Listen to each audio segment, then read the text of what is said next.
मध्य प्रदेश के इंदौर में cyber fraud के मामले लगातार सामने आ रहे हैं। साइबर पुलिस द्वारा आम इंसान को लगातार जागरूक भी किया जा रहा है और सोशल मीडिया पर सतर्क भी किया जा रहा है।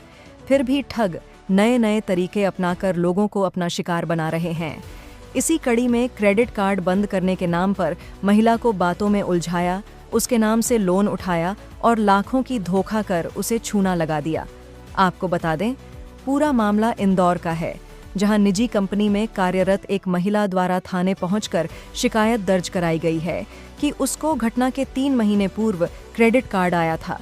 वह उसे इस्तेमाल नहीं करती थी। इसी बीच एक युवक द्वारा उसको फोन लगाया गया कि आप अगर क्रेडिट कार्ड इस्तेमाल नहीं कर रही है तो उसे बंद कर दें। महिला बातों में आ गई और उसके बाद उसने लिंक भेजी और OTP मांगा।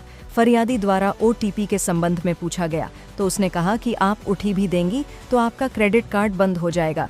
जिसके बाद एक दिन बीत गया और उसने ध्यान नहीं दिया। इसी बीच ठग ने महिला के नाम से लोन उठाया और उसका पैसा महिला के अकाउंट में आया। उसके बाद महिला के अकाउंट से 6,82,000 रुपए निकाल लिए गए और 2 अलग अलग बैंक अकाउंट में ट्रांसफर कर दिया। इस पूरे मामले में एडिशनल DCP ने बताया कि महिला को क्रेडिट कार्ड बंद करने के नाम पर झांसे में लिया। उसके नाम से 6 लाख रुपए से अधिक का लोन उठाया और वह लोन का अमाउंट महिला के अकाउंट में ही आया और वहीं से बदमाशों द्वारा कुछ और अकाउंट में पैसा ट्रांसफर कर दिया गया। पुलिस ने पीड़िता की शिकायत पर मुकदमा दर्ज कर लिया है। पूरे मामले की जांच पड़ताल की जा रही है। क्राइम ब्रांच में एक FIR रजिस्टर की गई है साइबर फ्रॉड की। इसमें जो फरियादिया है वो इन्वेस्टमेंट एंड फाइनेंस जो कंपनी है उसमें ऑपरेशनल मैनेजर के रूप में पदस्थ है। उसके द्वारा रिपोर्ट की गई कि लगभग 3 महीने पहले, घटना से लगभग 3 महीने पहले उसके पास HDFC बैंक का क्रेडिट कार्ड आया था। तो चूंकि उसको क्रेडिट कार्ड की जरूरत नहीं थी, फिर अचानक 3 महीने बाद उसके पास कॉल आया एक अननोन नंबर से कि आपके क्रेडिट कार्ड को अगर आपको बंद कराना है तो फिर उसने बोला कि मुझे ज़रूरत नहीं है, मुझे इसको बंद कराना है। अननोन नंबर से फ़ोन आया था, वो लगातार उससे बात करता रहा, वो जो स्कैमर था। उसके बाद फिर उसने बोला कि आपके पास एक ID आएगी, ID को आपको खुलना है। ID को खुलना होगा तो OTP आएगा, आपको OTP बताना है।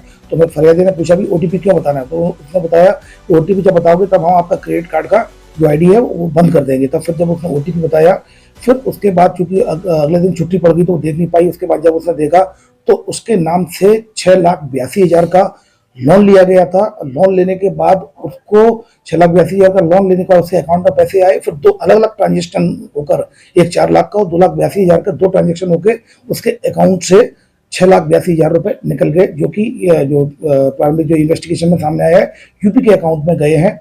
फिलहाल इसमें केस रजिस्टर कर लिया गया धोखाधड़ी की विभिन्न धाराओं में। तो कुल मिलाकर क्रेडिट कार्ड को बंद कराने के नाम पर पर्सनल इन्फॉर्मेशन शेयर की गई। उस इन्फॉर्मेशन से स्कैमर्स के द्वारा लोन लिया गया फरियादिया के नाम से, और लोन लेकर फिर उसके साथ उसके अकाउंट से दूसरे मूल अकाउंट में पैसा ट्रांसफर कर दिया गया। सर, इसमें जो लोन का पैसा है क्या वो फरियादी के अकाउंट में आया था? यस, पहले उसके अकाउंट में आया था। अकाउंट में आने के बाद फिर 2 अलग अलग ट्रांजेक्शन में स्कैमर के खाते में मूल अकाउंट में चला गया।